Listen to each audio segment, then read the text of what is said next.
Hi, I'm David Peña-Guzmán. And I'm Ellie Anderson. Welcome to Overthink, The podcast where two friends who are also professors put philosophy in dialogue with the everyday. Because big ideas are within everyone's reach.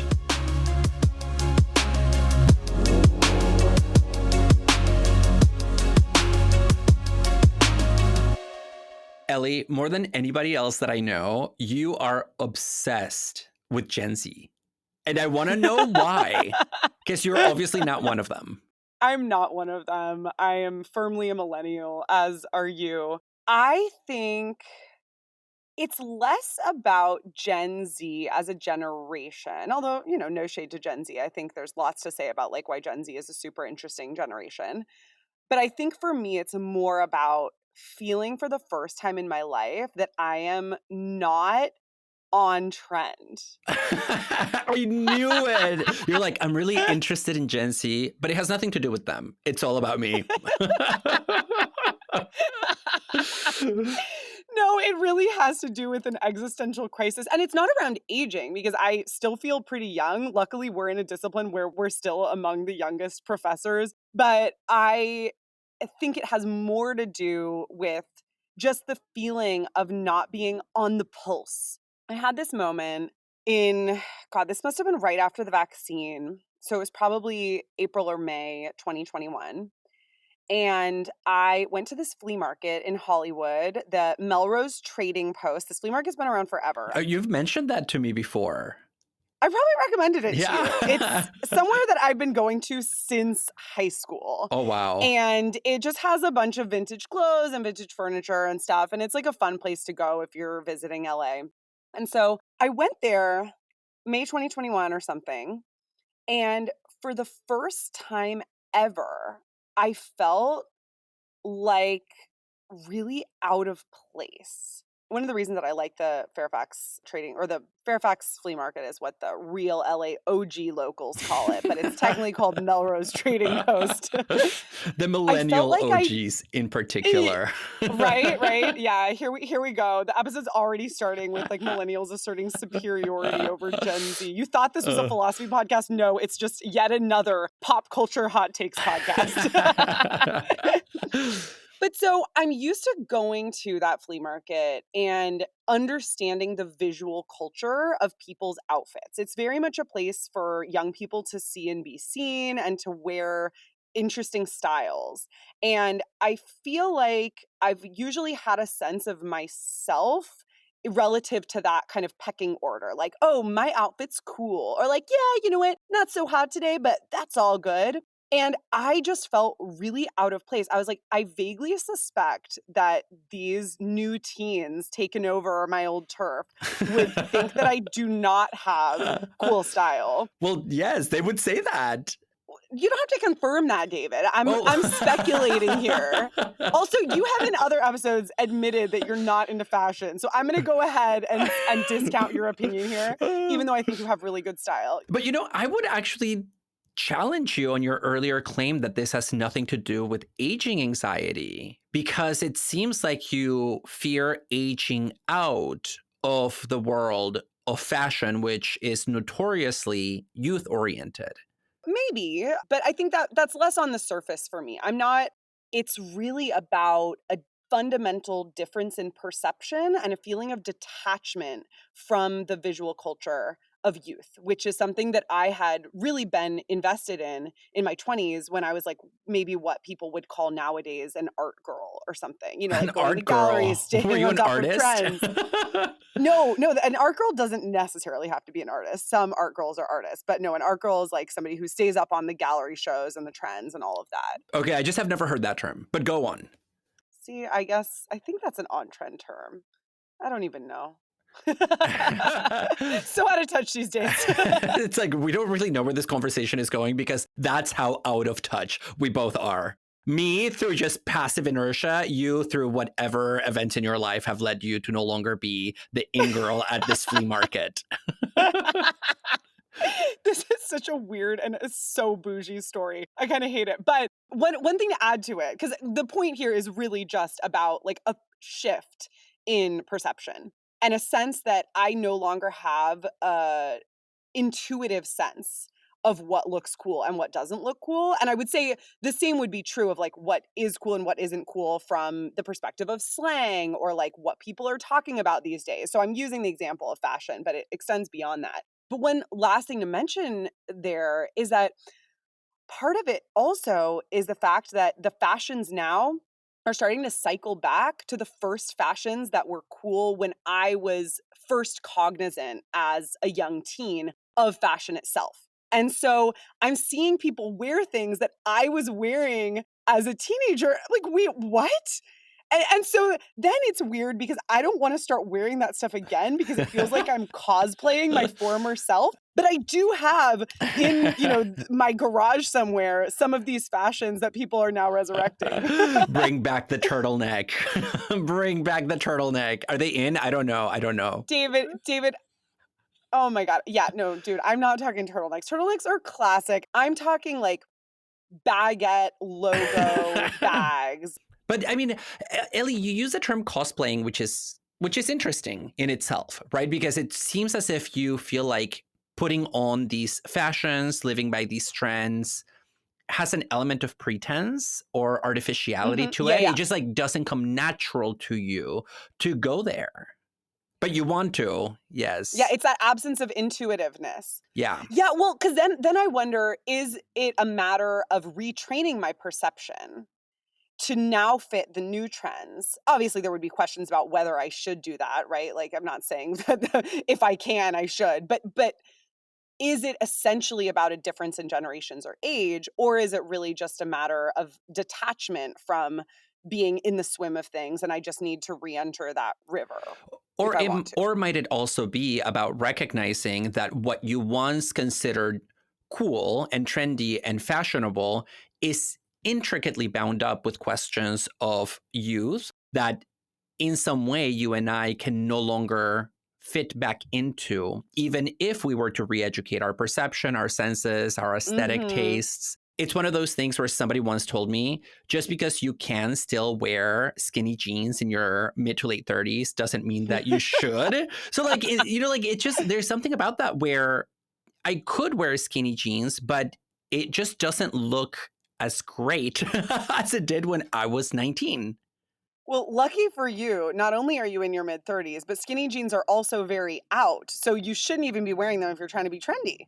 So perfect. But you get my point, no? Like, yes. Can you be super trendy by the standards of today's youth when you're no longer youthful in that way? We should get to the philosophy because our listeners are sitting here thinking they knew me and then just realizing I might be a smooth-brained trend follower. So we will have philosophical points this episode, don't worry. But I think I'm not alone, David, in being pretty fascinated from the perspective of generational philosophy. No, definitely. And one thing that I do find really interesting about you and your relationship to Gen Zs as a millennial is that you do seem to have an investment in the life of Gen Zs as a generation. And that's very atypical. I think typically people tend to express frustration or dislike of the generations that preceded them. And I've never heard you do that. So I have to say, I really like that about the way in which you talk about the generational shift from Gen Z to millennial or vice versa. Well, thanks. I'll take it. Although I will say, and we'll get into this more later in the episode, I'm much more interested in Gen Z from a social and political standpoint than I am from an aesthetic standpoint. Although I'm really not making millennials look good right now by starting with the aesthetic because we have the reputation as a generation for being really materialistic.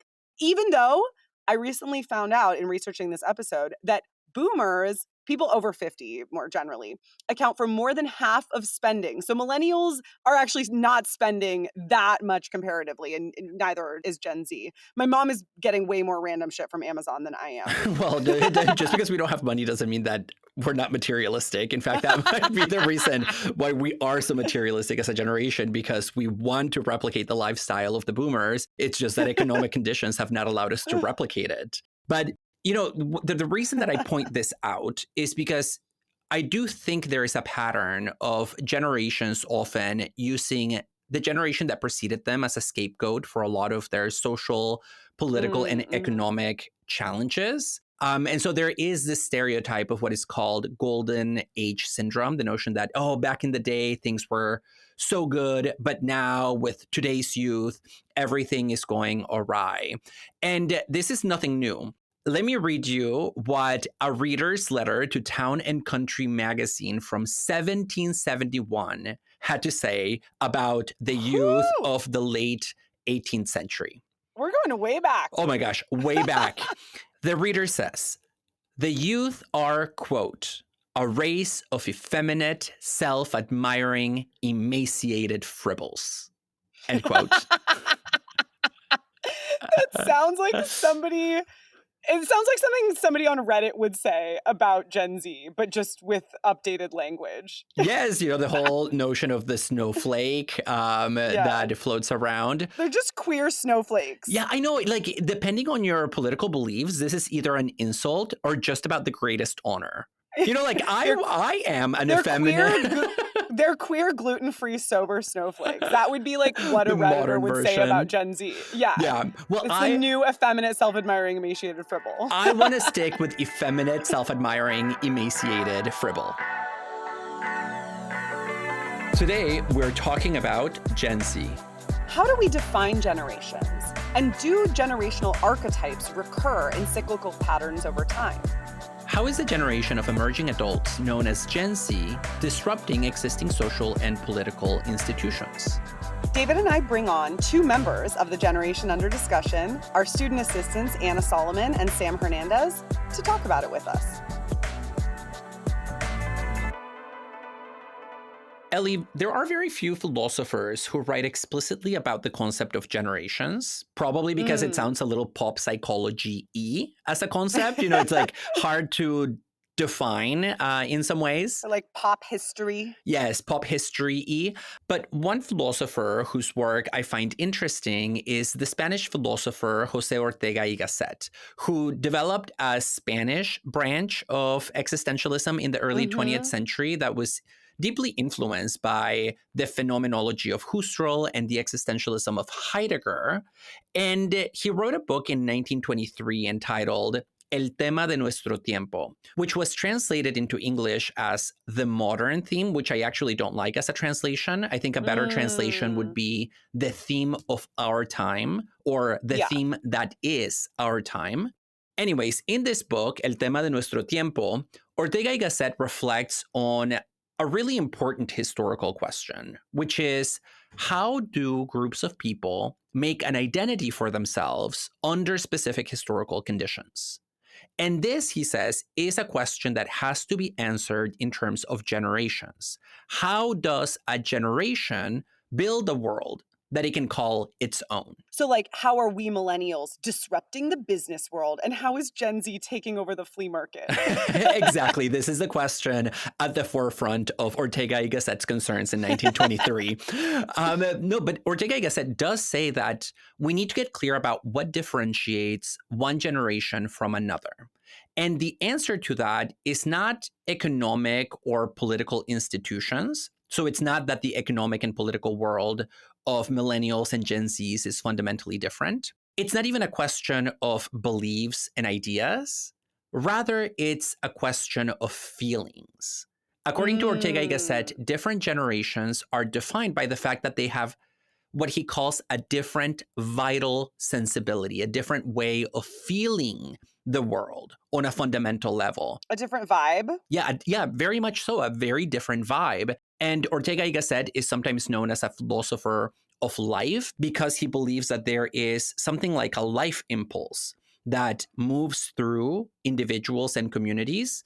And I think that's what we could call a vibe. Okay, but it sounds like it's a little deeper than like your vibe that skinny jeans look good on you versus Gen Z's vibe that skinny jeans are horrible and they should never be worn. Yes, it is deeper in two senses. It's deeper because it's collective, and it's deeper because it's not just a belief that I happen to embrace at a particular point in time. It's actually something at the very core of my personality, my way of experiencing the world, again, in a given historical life world.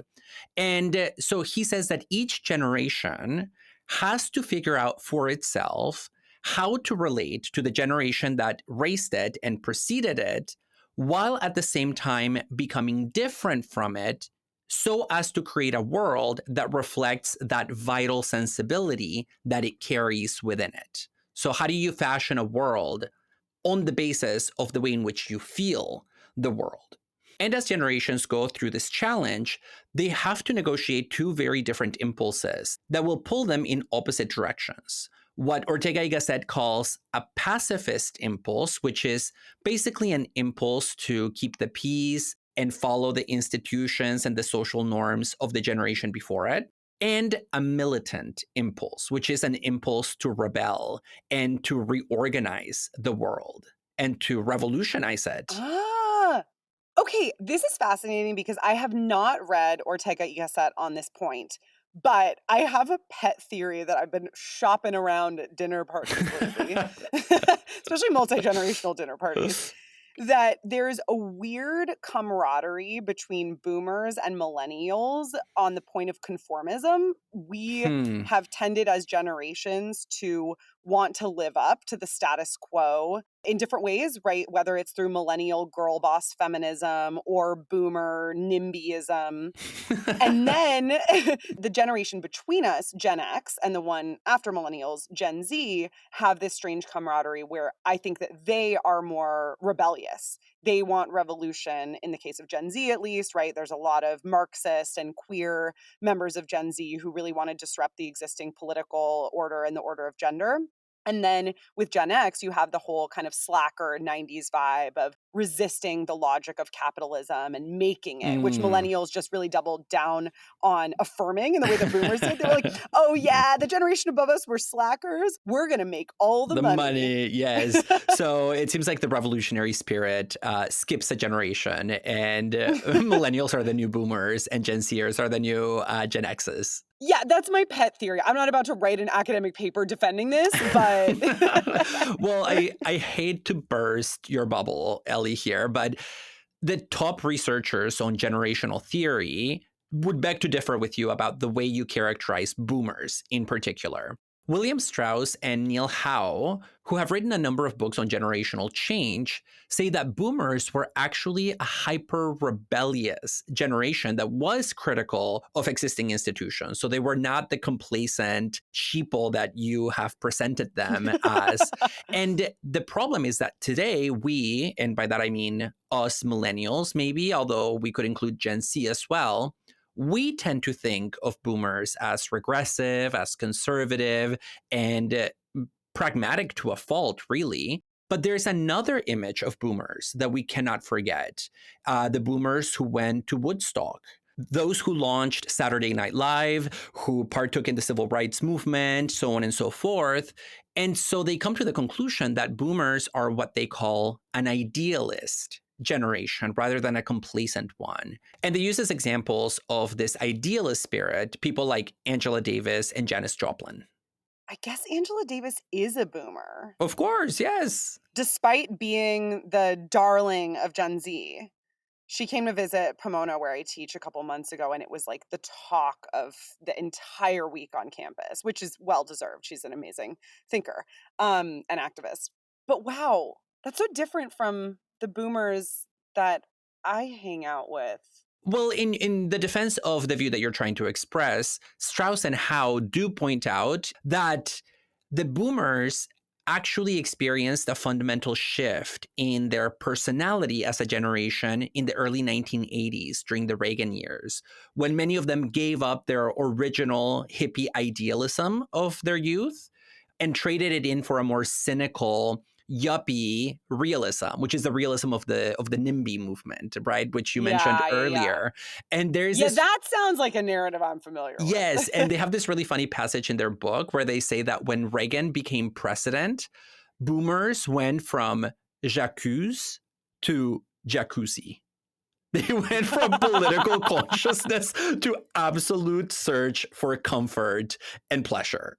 No, but that's funny because I have not read that Generations book, but in preparation for this episode, I did check out Strauss and Howe's book, The Fourth Turning, which is another book about generations, where they say that there are 4 turnings, each of which spans about 20 to 25 years. And these happen in succession over time, with all 4 turnings combined constituting what they call a cycle. So history, according to Strauss and Howe, moves in these 80 to 100-year cycles, roughly equivalent to a century or a long lifespan.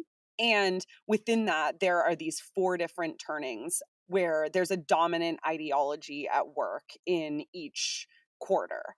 So, for instance, the first turning is a high, which they describe as an upbeat era of strengthening institutions and weakening individualism. So, here a new civic order is coming into play, and old values are decaying. An example of this is the silent generation, which is roughly the generation that was born between 1928 and 1945. So, like the people who were Right before the boomers, basically. exactly. Then there's a second turning, which is an awakening. And they say that this is a passionate era of spiritual upheaval when the civic order that has been, laid down sort of gently by the first turning comes under attack.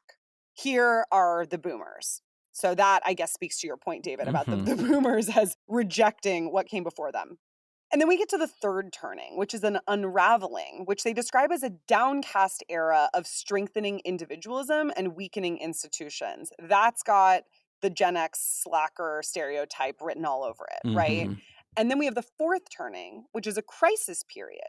And Strauss and Howe say that this is a decisive era of secular upheaval when the values regime, this like new values regime that's been implanted over the course of the past couple of periods, propels the replacement of the old civic order with a new one. So over the course of the second and third turning, there's been this kind of new values regime that's come on the scene. You might think about the civil rights movement, for instance, as one sort of new values regime that starts in the second turning, moves into the third turning. But then in the fourth turning, this new values regime finally reaches the civic order and starts to replace the old civic order with itself. So I don't know, maybe like June 2020, and not that there were that many laws that have really replaced the old civic order with the new one on the basis of that. Hopefully there will be in future, but you could see that as a way that the values regime that started in the civil rights movement is really starting to reach, I guess, Washington in a new way. Again, this is according to Strauss and Howe. I don't know what you think about this, David. But I guess the fourth turning, like we're the fourth turning, the millennials are the fourth turning. I see. So I think it's pseudoscience. They use a lot of naturalistic metaphors in their writing to give their theory of the seculum and the 4 turnings and the cyclicality of things an air of scientificity. So, for example, in various places, they use seasonal metaphors. So they talk about these 4 periods in terms of spring, summer, fall, and winter, and then it just recurs again. So the crux of their argument is that the movement from the silent generation to the boomer generation to Gen X and then to millennials is just going to repeat over and over again, with new generations simply taking the place of the ones from the 20th century, but the logic remains the same. On that note, I read this book called The Generation Myth, and the author of that describes Strauss and Howe's view as similar to astrology. No kidding. It really does have this pseudoscientific veneer to it that ends up simplifying historical events by jamming them into this law of history. And I think ultimately what it boils down to is that I don't think history is a science. And unfortunately, Strauss and Howe act as if it is. And you really see this in the fact that they claim not only descriptive, but also predictive power.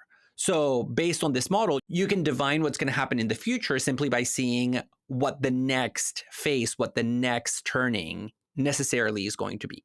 It's funny though, because I'm more of a schematic thinker than you are, David, and I kind of like it when there's a narrative that ties things up in a bow.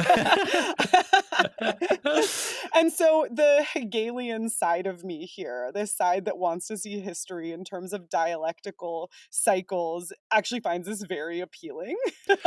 Yeah, except But that I know it's not super nuanced. well, except that this is not even a Hegelian dialectic where there is genuine change. It's just the same cycle repeating itself ad infinitum, you know? And that's what I dislike about it. On top of that, because of the way in which they lay out the four seasons of Strauss and Howe, the four season framework, they make the argument that at the end of the fourth stage, which brings to a close a seculum, like a cycle, that 80 to 100-year period when everything begins again, the way their chronology works, we at the start of the 21st century find ourselves at one such meta turning point. Not a turning point from one generation to another, but from one seculum to the next, from one meta cycle to the next.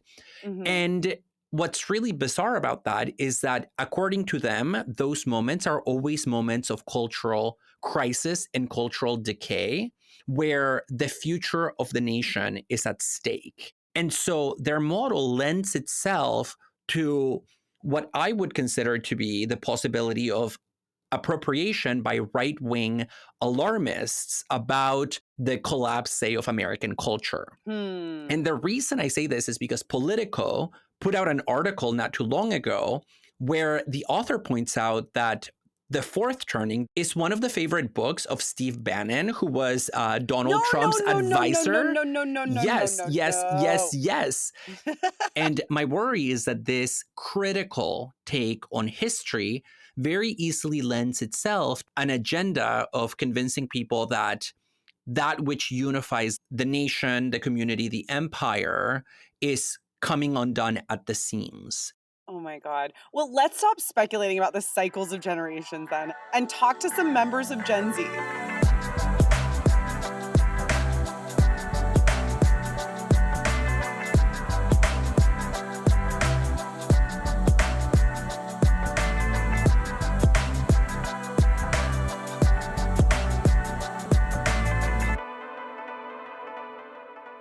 Our guests today are student production assistants for Overthink, Anna Solomon and Sam Hernandez.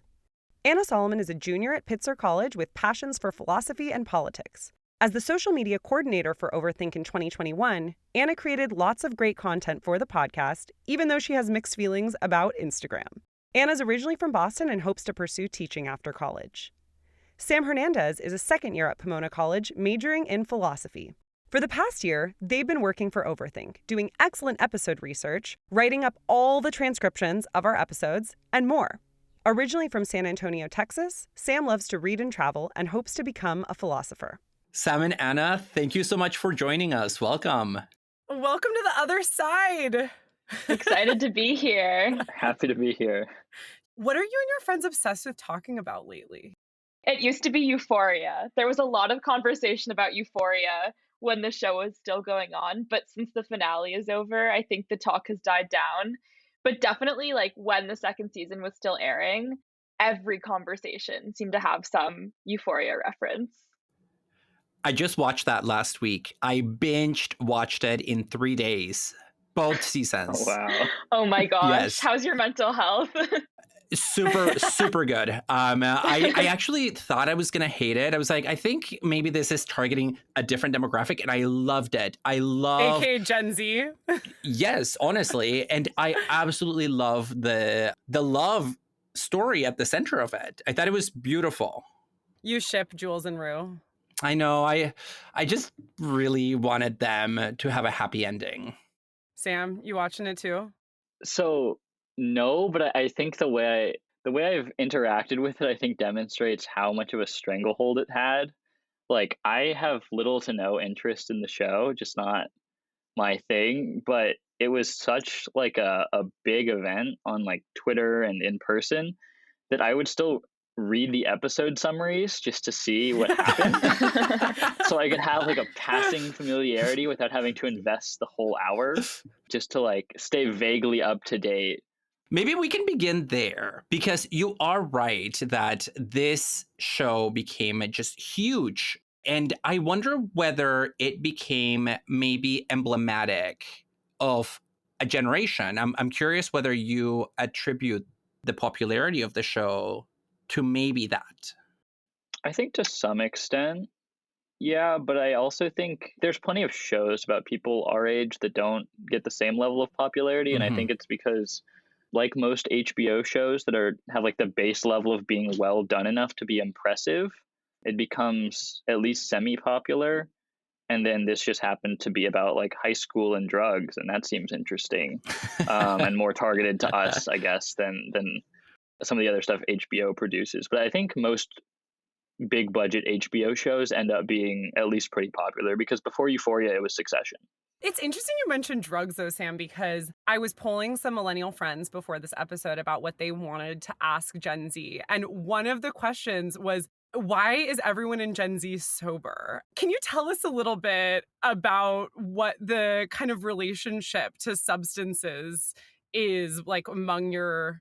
I mean, not like with you, because I'm literally your professor, but just kind of like a general read, because I think there is a dominant narrative that millennials are more interested specifically in drinking than Gen Z. But I think Gen Z has a reputation for being a little more sober than older generations.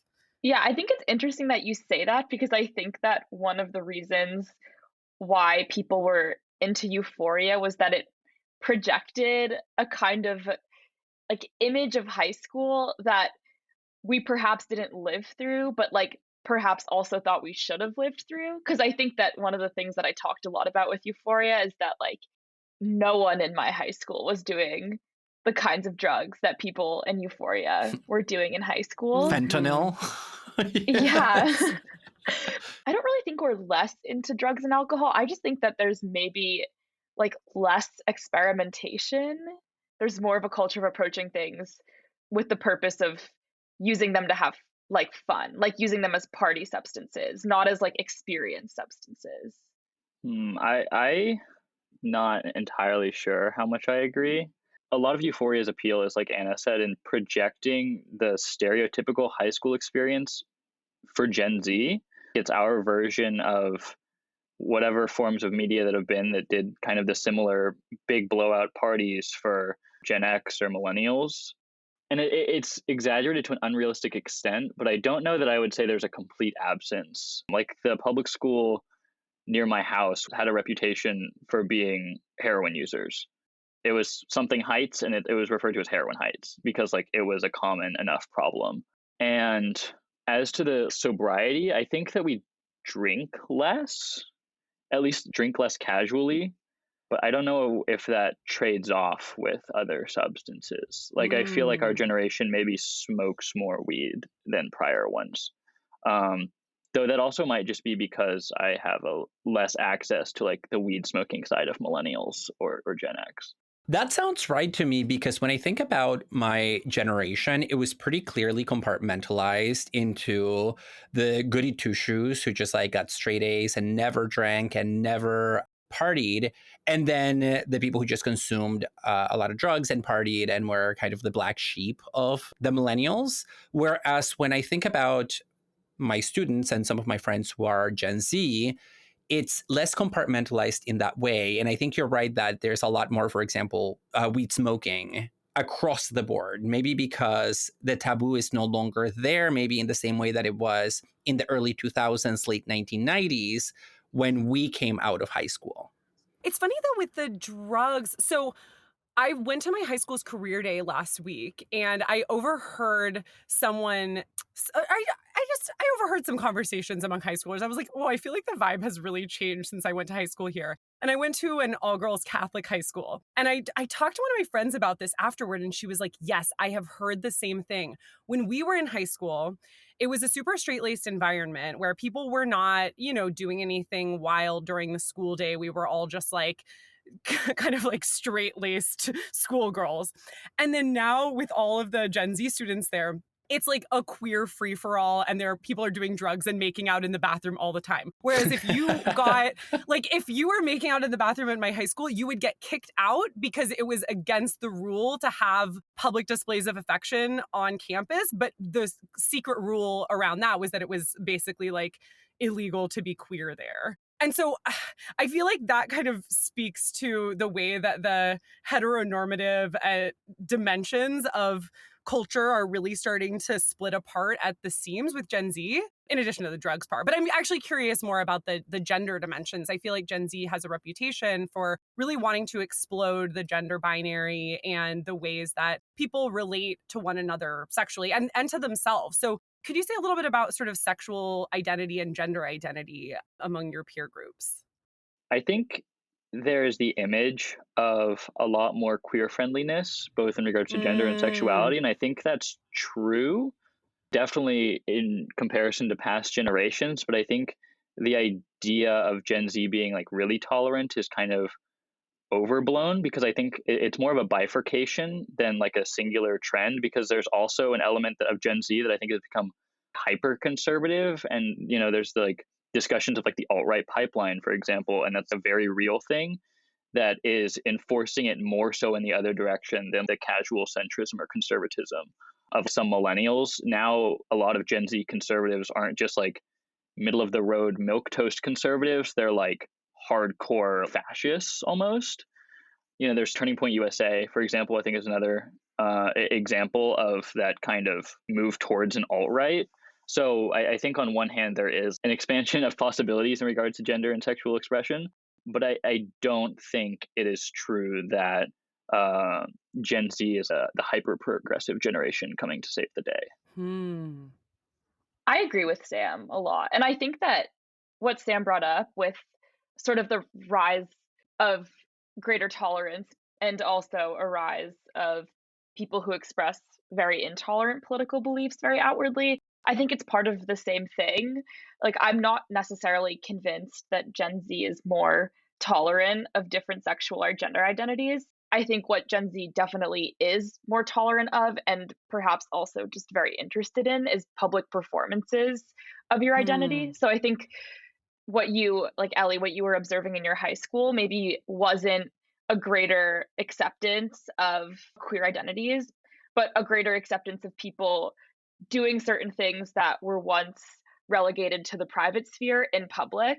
Um, Mm. and I think that's just sort of generally true about Gen Z. Like, we're very interested in outwardly showing our identities, whether they're different gender or sexual identities, or whether they're fascist political identities. I think they kind of occur together. One thing that I had to think about when I was doing some research about generational differences, and this goes to Anna's point that there are certain things that are seen in the public square that maybe previously happened in the bedroom or in the privacy of the home, is that most of the research that is out there, whether that's historical, sociological, philosophical, about Gen Z, is actually produced by either boomers or millennials, because those are the generations that are currently, in those professions. And so I wonder, Ellie, whether this image that you and I have of Gen Zers as these hyper radical, queer, affirming individuals is just a mirage that is produced by the fact that there is this public facing persona that we see, and that Mm. strikes us as different from maybe the experience that we had at that age. But it's only giving us that one side. It's giving us the public Yeah. facing side of the generation. And what Sam and Anna are pointing to here is from within the perspective of Gen Z, we actually see this bifurcation, that's the term that Sam used, between Yeah. a far left and actually a really scary, dark, far right that is just as strong, arguably. And I think you and I, David, are working with members of Gen Z who tend to lean left because of where we teach. And so, I've just seen over the course of the past, I think I first started TAing around 10 years ago. Over the course of teaching in colleges for 10 years, I've seen a total change in the gender makeup of my classes where, I have a lot of non-binary students, which I didn't have any of when I was first teaching the first couple of years, at least who were out. And Marx went from being a boogeyman who, when I taught Marx, I had to sort of like say, this is why you shouldn't be afraid of Marx, to being everybody's idol. So now when I teach Marx, I have to be like, oh, maybe we should also question some of what Marx says too. So there's just been a total shift. But we're also working with, a specific segment of the population. And so maybe we're seeing less of that other side that Sam was talking about, and I know, Sam, you're from Texas, so you might have a different perspective on this too. Yeah, I'm kind of torn on it because on one hand, I went to a private, not quite parochial, but non-denominational Christian school. And so that was like a very repressive, conservative, white administration and atmosphere. And so it kind of has the tendency to make any sort of left politic or even queer identity look really kind of out there and progressive. But at the same time, I think the standard by which Gen Z is referred to or seen as hyper progressive is the standard of like boomers and Gen X, which sure, it's compared to past generations. And so in a way, that's a metric that makes sense. But in another way, it kind of doesn't, because you take what I would say is a fairly conservative generation, and like most things are going to look fairly progressive compared to it. And so I guess what I'm trying to say is that I don't think Gen Z's politics are that radical or that progressive in a lot of ways. They're just more progressive than boomer ideas, and that makes them look really, really progressive. And so as far as generational change goes, I think there is a progression, but as far as any sort of like real mapping, I don't think the idea of Gen Z as a queer, hyper progressive, like communist generation is true. It's not Euphoria with Marx. No, there's certainly like more people willing to identify as communists, at least in like college. But I still think by and large, it's like a pretty neoliberal generation that's going to continue the politics of prior generations. No. Anna, what are your thoughts about this? Yeah, I have two thoughts. I think the first thought that comes to mind is perhaps it's not the content of our beliefs that's changing, but it's the conviction with which we hold our beliefs that's changing. Because I think that it is true that, as Sam said, there are many people in our generation who hold a variety of political beliefs, like progressive ones and very regressive ones as well. But I think that people are apt to profess their allegiance to certain things strongly. And I think part of that has to do with our generation's interest in authenticity and bringing a sort of authentic and really clear identity to the table with us, and like an identity that's really easy to communicate to other people, either online or in person, but I think mostly online. And then the second thing is just something that Sam made me think about when they talked about being from Texas. I wonder, when we talk about generations and when we try to collapse certain issues into generational issues, if we're overlooking other important factors such as place. Because obviously, Sam and I have a lot of similarities as students who are interested in politics and go to the Claremont colleges. You've been in all the same classes together. I know, we really have. But I also wonder if there are distinctions that, like, being part of a generation doesn't cover, that have to do more with our relationship to place. Like, am I more fundamentally similar with someone who's from outside of Boston than I am with someone who's part of my generation? I think that's a really interesting question, and I'm going to disagree. Specifically because I think our generation is so dominated by the internet and the fact that we have been the first generation to grow up fully engrossed in the internet and social media, that I think there has been like an effective homogenization where your place really doesn't matter as much anymore, because so much of your socialization is absent of place because it's occurring online, that I think it does wipe away a lot of the like local differences that might have arisen between regions in slang or whatever youth culture, that it doesn't really matter whether you're in Texas or in Massachusetts or in California, you're interacting with the same content. And so you're getting the same phrases or colloquialisms or ideas, regardless of where you are.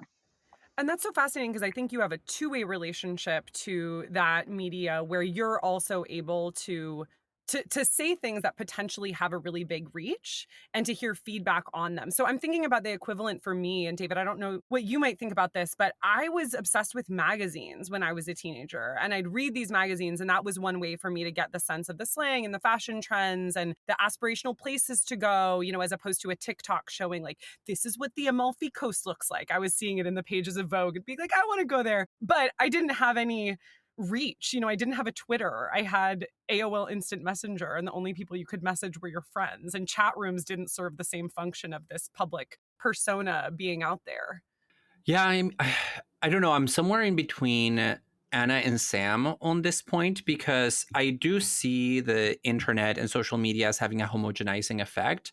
But something that we have learned about the politics of algorithms, especially in social media, is that it does reward people with stronger convictions, right? Or people who express their views more loudly, maybe even more polarizingly. And so I see the two things happening. There is a homogenization, but then there's also almost like the creation of a private space in a very public domain. And that's what people call now an echo chamber, right? So even if we're all using the public comments in the form of the internet or Facebook or Instagram, that public comment creates these vortexes that we fall into where we think we're seeing the same thing together. But in fact, we are just getting some of those forcefully expressed convictions and identities that we're crafting mirrored back to us. I think an effect of the hyperspecificity of algorithms has been to reinforce the sort of hyper individualism that America relies on, because the targeted ads and specificity of your Instagram feed and customization of everything you do on the internet makes it such that everything is always specifically made for you. I think there's like the specific individualization of identities, where you like collect all the different types of identities that you have, and then that like builds you out into the full person you are. And it just really reinforces, I think, an individual approach to seeing oppression, because you just collect all the different ways in which you identify, and then that's the way you interact with oppression, and you kind of go from there. And I think that, yeah, I don't know, gets in the way a lot. That's really interesting because it seems to be a bit in contrast to what, Anna, you were talking about with authenticity, which is a word that I was really struck by you using. So I'm curious to hear, Anna, how that might relate to some dimensions of Gen Z identity that I see as really ironic. For instance, the resurgence of bimbo feminism. Like how does somebody who's leaning into a bimbo identity being authentic, or are they eschewing that norm of authenticity? Irony is really interesting here. I'm really struck by your question on irony. One thing that I think about is how I think Gen Z is really interested and invested in irony, but I also think that irony is perhaps dying out in our generation because of the way that all of our platforms for expressing irony are so rooted in marketing and profit. Like, I think that people use irony to express their discontent with, like, cottagecore, I think is a good example of this. Like, there's something ironic about cottagecore, but once cottagecore got taken up by TikTok and Instagram and also a lot of fashion companies, it no longer became ironic. It became something to be marketed to us. And similarly, just on irony, I think Anna's right. Like, our generation is really into the idea of irony, but I think the forms which we use to engage it, since they're usually social media, are predicated on such short attention spans that the only irony that works is really, really, really shallow irony that is like super immediately overt. And so I think the real critical power of satire and irony is lost in our generation, because if it's not like immediately obvious that it's like a satirical take or view or something being expressed, people just take it as non-ironic, and then they get like backlash. And so I think there's kind of been a death of media literacy, because people are not really willing to take the time to engage like the nuance of satire and ironic critiques of things, and are like much quicker to just be like, oh, you just unironically believe this bad thing. For example, Licorice Pizza was a very controversial movie, and I think there is some level of ironic critique in the movie, though there's also stuff that is just like flat out bad. But so much of the discourse just got shut down immediately, because it was like, this movie doesn't have a very clear good versus bad, and it explores through satire and nuance some difficult things. And people are like, oh, I can't immediately tell the director is saying this is a moral evil, and so this movie is just wrong. And so I think things that take time to engage you or to understand are much more handily dismissed, because we're so used to just having things presented to us in like an Instagram post or a like 30-second TikTok.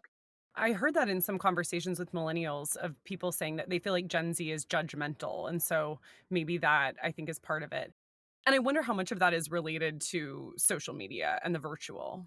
Well, let me jump in here because there is a professor, an English professor at Emory University. His name is Mark Bauerlein, and he wrote a book about Gen Z where he says that precisely because Gen Z's psychology is determined by the technological media that is dominant in this day and age, especially social media, some of the features of the media in question become features of the psyches of members of Gen Z. So that short attention span that Sam was alluding to, the need for likes, the gratification from something like becoming a trend or going viral, independently of what the content is.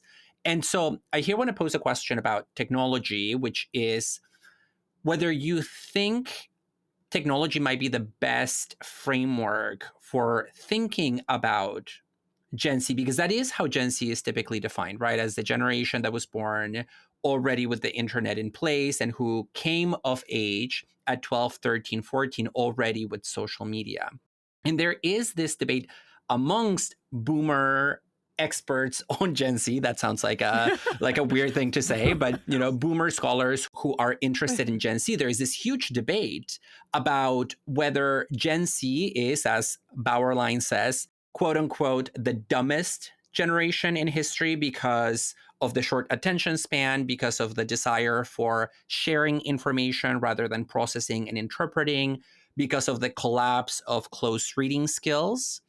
Or, as the historian Neil Howe, that we mentioned earlier, says, actually, the media literacy that Gen Z do have about social media is what makes them the smartest generation in history because they are incredibly adaptable. They understand how to hack systems, not just technological, but also social systems, which gives Gen Zers just a really valuable skill of knowing how to maneuver difficult spaces. And so I'm just curious about how you both think about your relationship to technology and whether the features of that technology do or don't tell us something about the way in which you relate to the world more generally.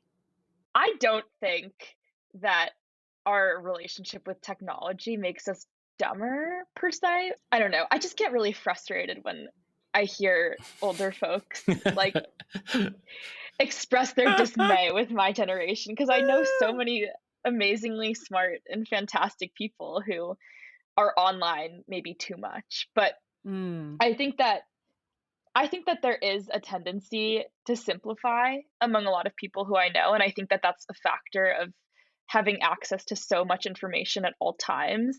I think that one thing that happens is that we spend less time with more information, and because we spend less time with things, we're more focused on sort of glossing for a summary and then trying to come up with ideas based off of perhaps not enough information or not enough depth of information out of too many sources.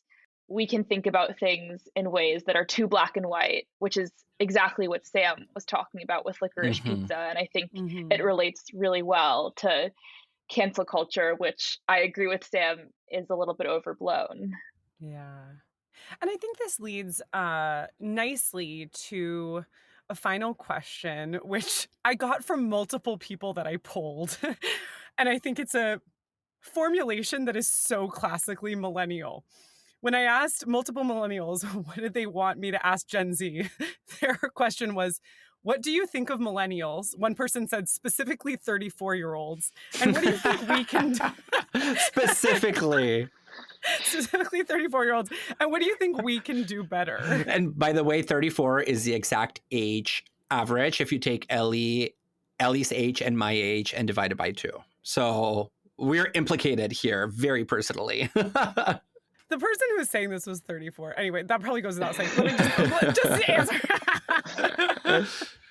Okay, this is just speaking for myself. I would say that I have a higher view of millennials than Gen X and certainly boomers.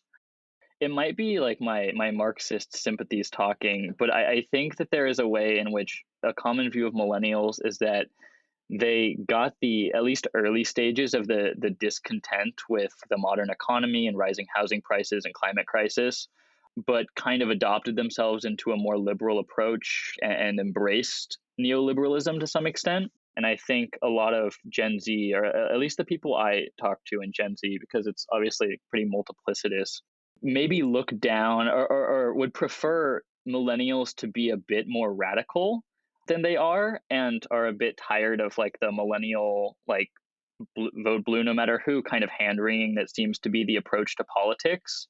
Like one common trope is like millennials want to turn everything into Harry Potter. And so they like make politics into Harry Potter houses. Like I've unironically seen people on Twitter be like, Ukraine is Gryffindor and Russia is Slytherin. Cringe. And it's like this oddly like kind of distant, removed from reality kind of like aesthetic liberal approach to politics that I think a lot of at least left Gen Z feels like millennials maybe have. And so I think the biggest critique from them as to what millennials can do better is be more radical, I guess, and like less accepting of the liberal institutions of the status quo. I don't have any good answer to this question. I think I have to meet people before I make judgments about them. But all I'll say is that I know plenty of people in different generations who I think are wonderful people, and I think have very interesting ideas that I am always open to. Yeah, can I like affirm that retroactively as well? Yeah. Well, I think this is great too, because Sam, you mentioned the word multiplicitous in your answer, and I feel like Anna, your answer sort of embodies that. Maybe it's a quintessential millennial move to want to define the generations and to make you two come on to the show to give us Gen Z's perspective on millennials. You could rename the show Millennial Anxiety instead of Gen Z. Well, on that note, Sam and Anna, keep on being your Gen Z multiplicitous, undefinable, authentic selves. We really enjoy the fact that you took the time to come and chat with us. And now we know what you think about me and Ellie. It's out in the public record. Thank you both. You're so amazing. Thank you for having me. Thanks for having us. We hope you enjoyed today's episode. Please rate and review us on Apple Podcasts, Spotify, or wherever you listen to your podcasts.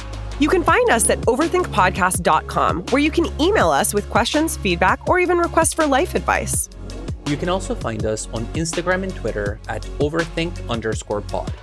We want to thank our audio editor, Aaron Morgan, as well as our production assistant, Sam Hernandez. Samuel P.K. Smith for the original music, and Trevor Ames for our logo. And to our listeners, thanks so much for overthinking with us.